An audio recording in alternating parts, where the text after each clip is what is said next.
descobri que meu primo tinha um OnlyFans, usando fotos minhas.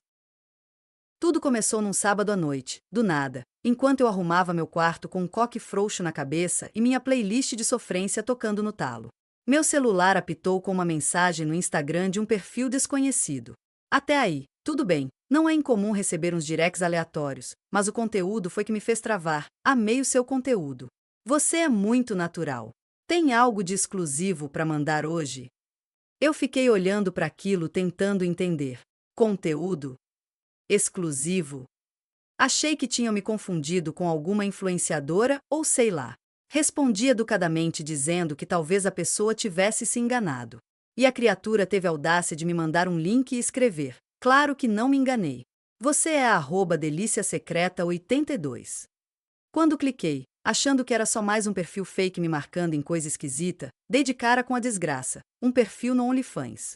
E o susto maior nem foi o conteúdo em si, foi que eram as minhas fotos lá. Fotos minhas, do meu rosto, do meu corpo, tiradas claramente de selfies antigas que eu já tinha postado no meu finado Facebook e até umas do meu Instagram privado. Só que o detalhe é que tinham feito uma montagem grosseira com um corpo que definitivamente não era o meu asterisco. O rosto era meu, mas o resto era um combo aleatório de Photoshop, iluminação e muito mau gosto. Eu fechei a aba na hora, sem nem conseguir respirar direito. E o pior, o perfil tinha seguidores. Muitos. E curtidas. Comentários elogiosos.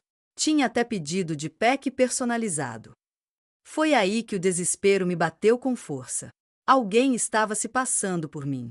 Usando minhas fotos antigas, minhas poses bobas tiradas no espelho do banheiro da minha avó. E para ganhar dinheiro. Eu entrei em modo FBI na hora.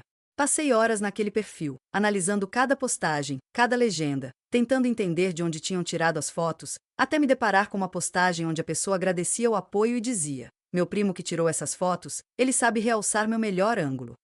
Pronto. Me deu um estalo. Só tinha uma criatura nesse mundo que vivia pedindo meu celular emprestado para ver o TikTok rapidinho e que já tinha comentado em tom de piada que eu devia ganhar dinheiro com minhas fotos. O nome dele? Jefferson.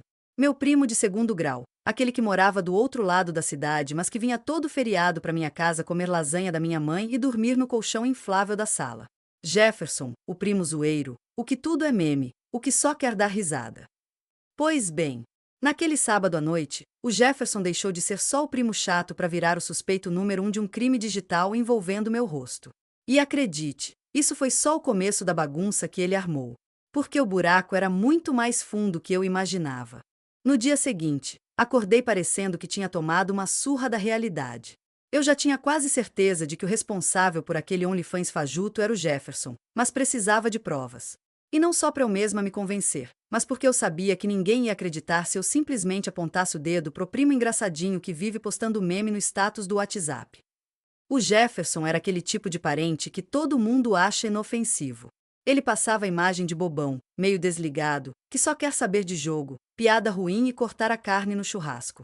Só que eu já tinha reparado há tempos que ele era do tipo que disfarçava malícia com zoeira.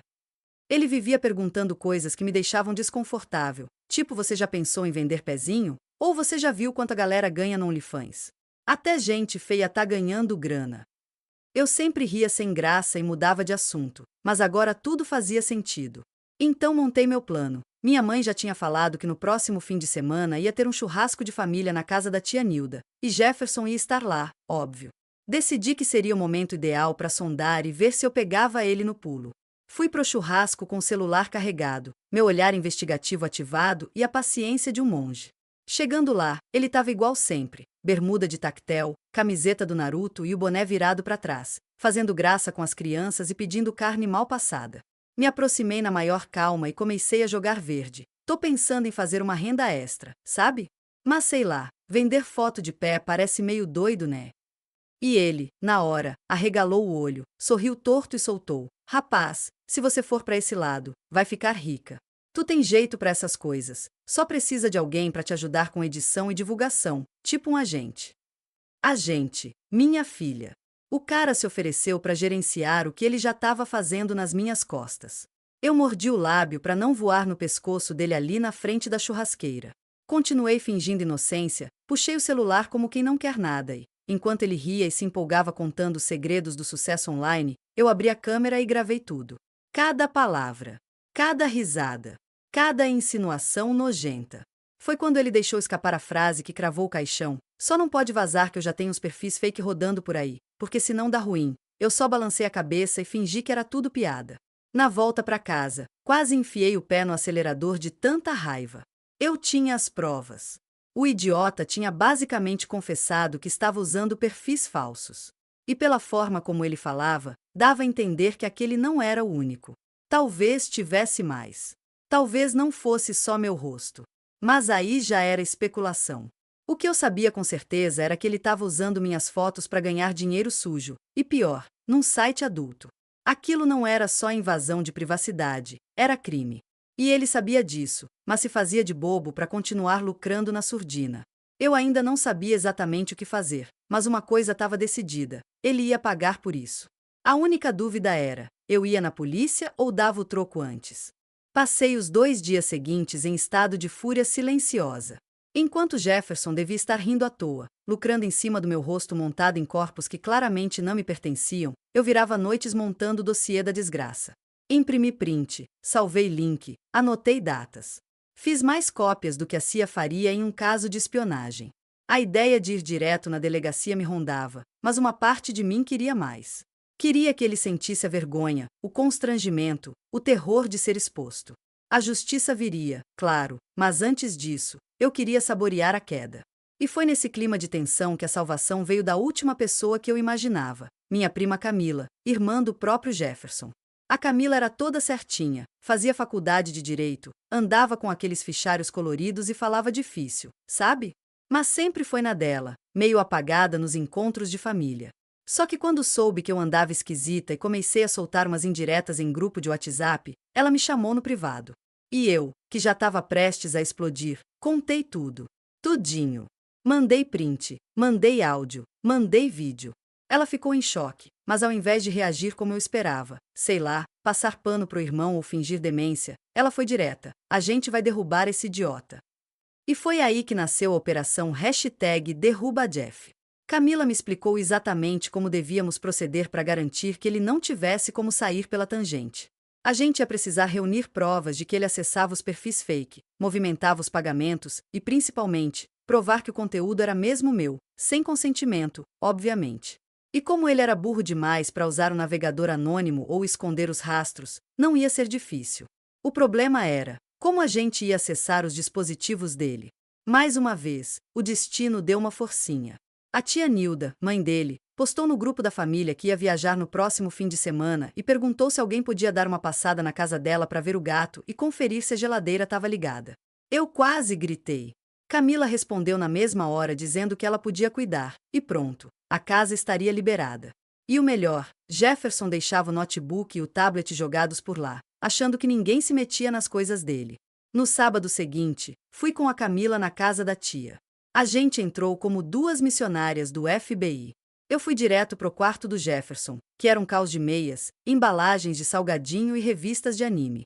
E lá, no meio daquele apocalipse, estava o notebook aberto, dormindo em cima da cama, e o tablet, carregando no criado mudo. Camila, que já tinha feito estágio num escritório, ligou os dois e começou a vasculhar. Não deu nem 15 minutos e ela achou o que a gente precisava. Ele usava o mesmo e-mail idiota para tudo. E por tudo, entenda: PayPal, OnlyFans, Google Drive, até o login da conta de banco. Uma criatura dessas não merecia nem golpe, merecia vergonha pública. Printamos tudo. Cada recibo. Cada notificação. Cada conversa onde ele se passava por mim.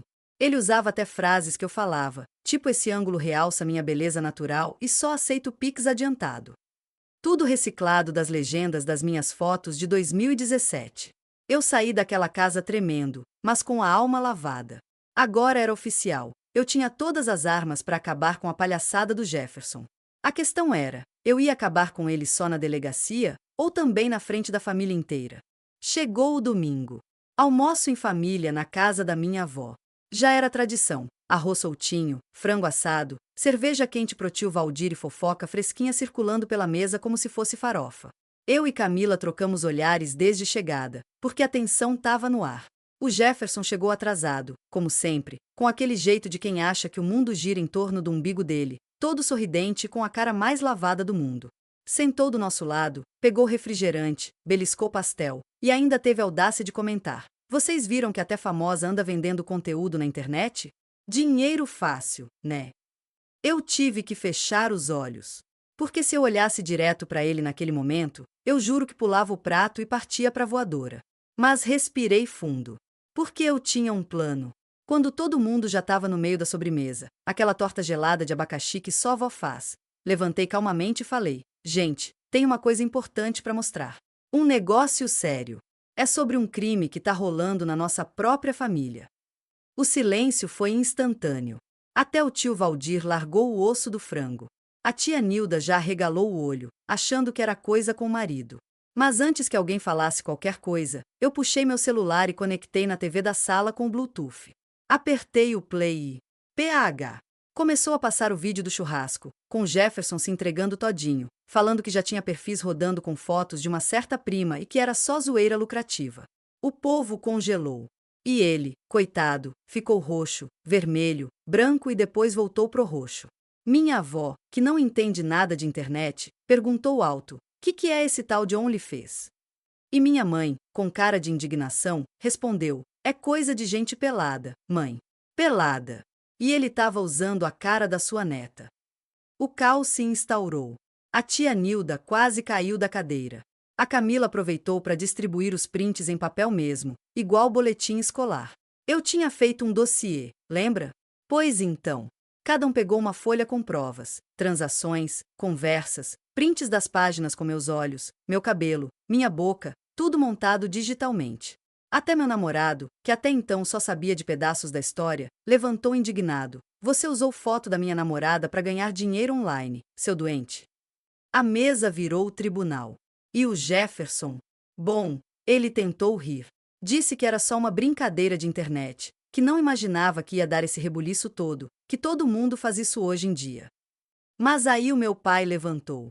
E olha, meu pai é aquele homem calmo, que fala baixo e gosta de pescar. Mas quando ele fica sério, todo mundo escuta. Ele só disse: "Você vai apagar tudo, pedir desculpa e rezar para a polícia não bater na tua porta. Porque se essa história vazar, vai sobrar para todo mundo." O Jefferson ainda tentou se justificar, dizendo que estava passando por dificuldade, que era só um jeito de monetizar o tempo livre, que nem era tão grave assim. Mas ninguém engoliu. O julgamento popular já tinha sido feito. E o veredito era um só: ele estava cancelado na família. Depois do escândalo, minha avó disse que nunca mais queria churrasco com sobremesa e confusão junto. A tia Nilda saiu chorando, arrastando o filho pelo colarinho. Eu fiquei ali, em pé, de braços cruzados, me sentindo a protagonista de um filme de tribunal cômico. Só que no final, por mais que a vergonha tenha sido deliciosa de assistir, eu sabia que aquilo não era suficiente. Porque além da exposição, tinha o crime. E por mais que a gente tenha dado um show na sala da vovó, eu ainda ia levá-lo para pagar como devia, na delegacia. Na segunda-feira seguinte ao churrasco da discórdia, fui direto na delegacia. Camila foi comigo, claro. Ela já tinha impresso tudo bonitinho, separadinho em pastas etiquetadas, como uma verdadeira advogada de filme. Eu estava nervosa, mas ao mesmo tempo com sangue nos olhos. Porque uma coisa era a vergonha que ele passou com a família. Outra, completamente diferente, era o crime que ele cometeu. E não era pouca coisa, não. A moça do atendimento ficou até meio desconcertada quando falei: "Quero registrar um boletim de ocorrência contra meu primo. Ele criou um perfil no OnlyFans com fotos minhas, montadas digitalmente, vendendo conteúdo sem meu consentimento." A mulher arregalou o olho, pediu para eu repetir, e quando entendeu o que estava rolando, chamou o escrivão na hora. Sentamos na salinha e comecei a contar tudo, com Camila do lado explicando os termos mais técnicos. Falei do perfil fake, das edições bizarras, dos comprovantes de pagamento que ele recebia, dos vídeos onde ele falava que a modelo era discreta e só fazia conteúdo sob encomenda. O policial franziu a testa e falou: "Moça, isso é grave. Ele cometeu vários crimes aqui.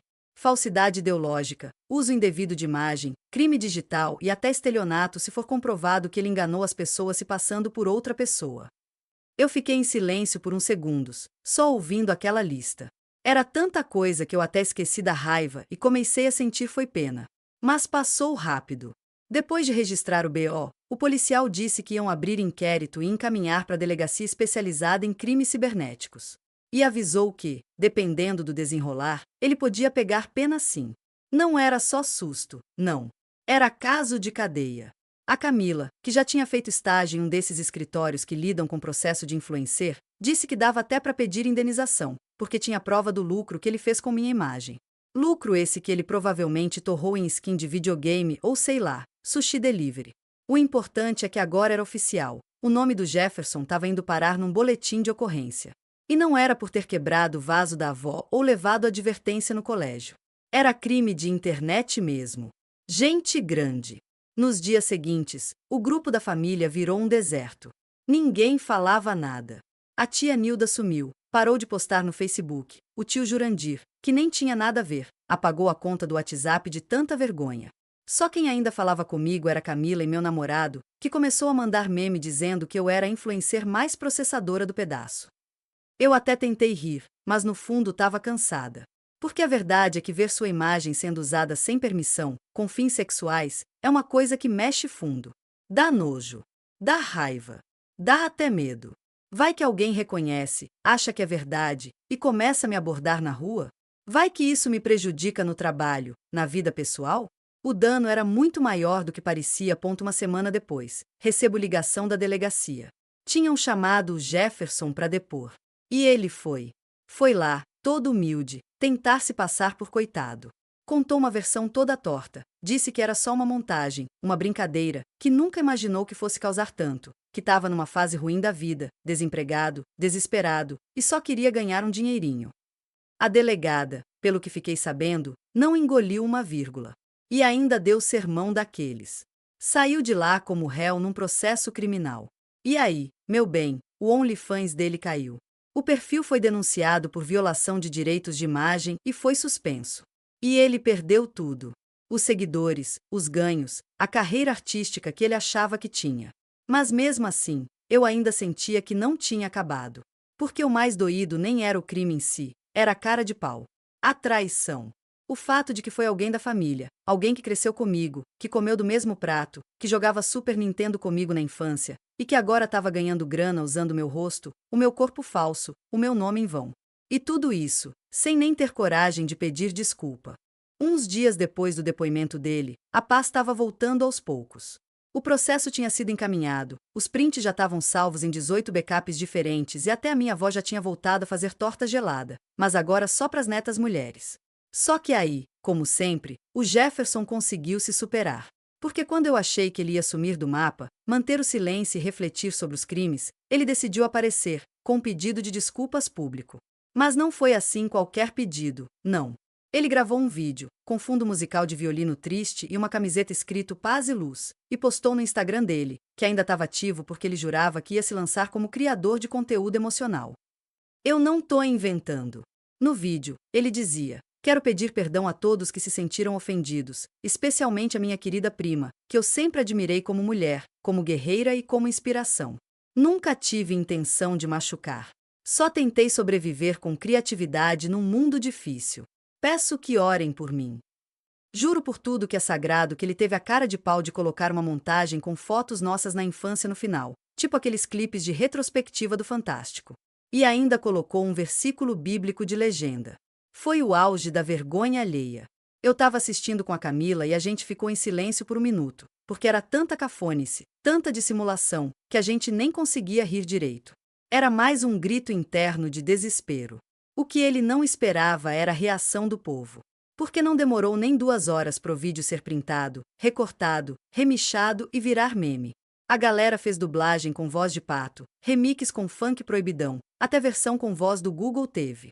A frase "só tentei sobreviver com criatividade" virou slogan de deboche nos grupos da cidade.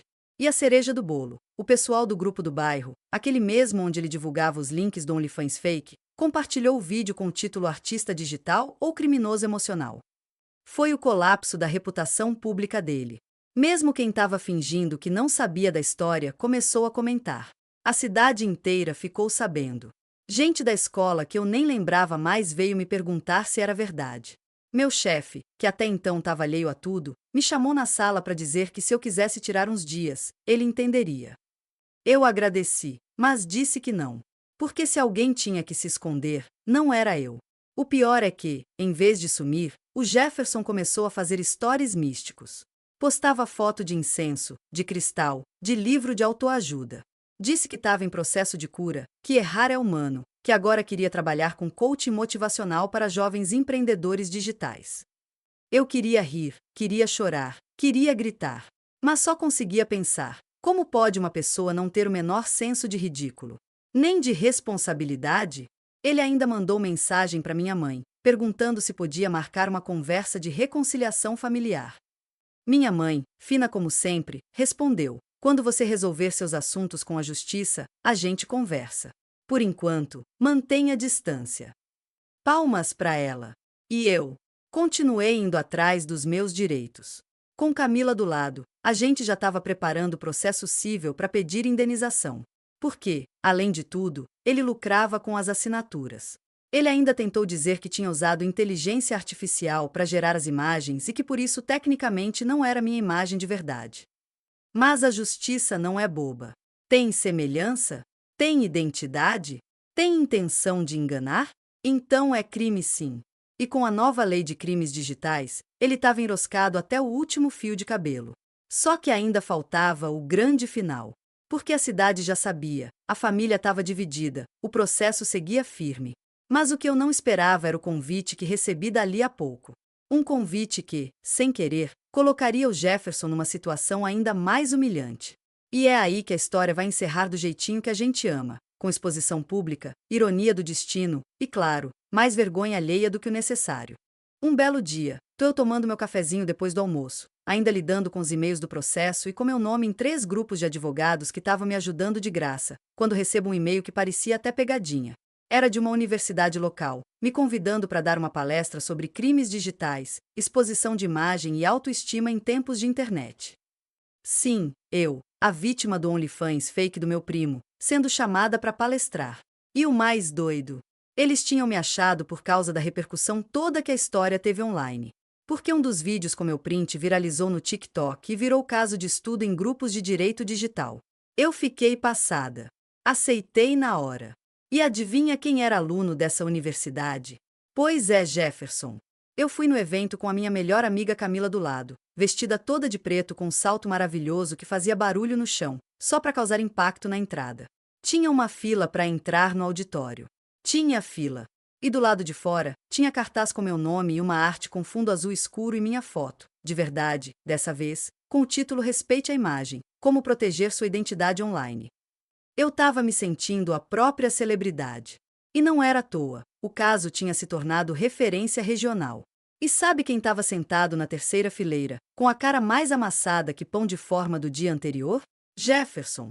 Com um caderno no colo e tentando parecer discreto, como se ele não tivesse sido criminoso do caso. Eu subi no palco, agradeci o convite e comecei contando tudo. Sem citar nomes, claro, porque a ideia era educativa. Mas todo mundo sabia. Quando eu falei a frase, uma pessoa da minha própria família, que compartilhou as festas de fim de ano comigo, usou minhas fotos íntimas sem autorização para criar um conteúdo sensual que ele vendia como se fosse dele. O burburinho na plateia foi tão alto que precisei esperar uns segundos para continuar. E o Jefferson, vermelho, suando, com o maxilar travado. A cada palavra minha, ele se encolhia mais. E eu, fluindo. Falando sobre privacidade, sobre o impacto psicológico, sobre como é importante denunciar e não se calar. Contei sobre a investigação, o processo, os direitos da vítima e, no final, citei até a nova jurisprudência sobre deepfakes e uso indevido de imagem. A plateia aplaudiu em pé. Teve gente chorando, gente anotando tudo. E uma senhora ainda veio me pedir autógrafo no final. Autógrafo! Eu, hein? E para fechar com chave de ouro, a coordenadora do curso ainda me entregou uma placa com o título de Mulher Inspiradora em Defesa da Identidade Digital. Eu quase chorei. Foi nesse momento que eu olhei para o fundo do auditório e vi o Jefferson saindo de fininho, tentando não fazer barulho. Mas tropeçou no degrau, derrubou a garrafinha d'água e saiu correndo igual personagem de desenho animado. E eu só sorri. Depois disso, ele sumiu mesmo. Dizem que tentou mudar de cidade, que agora tá vendendo curso online de liberdade financeira com vídeos genéricos no YouTube. Mas ninguém mais leva a sério. A reputação foi pro lixo e ficou por lá mesmo. Já eu, ganhei convite para dar mais palestras, fui chamada para uma entrevista na rádio da cidade e até dei aula numa escola sobre segurança digital para os alunos do ensino médio. Virei referência, e sem precisar me esconder atrás de fake, sem usar o corpo de ninguém, sem enganar ninguém. A justiça, aliás, tá correndo. O processo civil já tá em fase final e, com fé, ele vai ter que me indenizar sim. Nem que seja com os centavos que ele ganha vendendo o curso de e-book reciclado. Porque uma coisa é certa, ele pode até tentar fingir que mudou, que tá iluminado, que é guru. Mas para todo mundo da cidade, ele vai ser sempre o cara que criou um OnlyFans usando as fotos da própria prima. E não há incenso que queime isso da memória coletiva.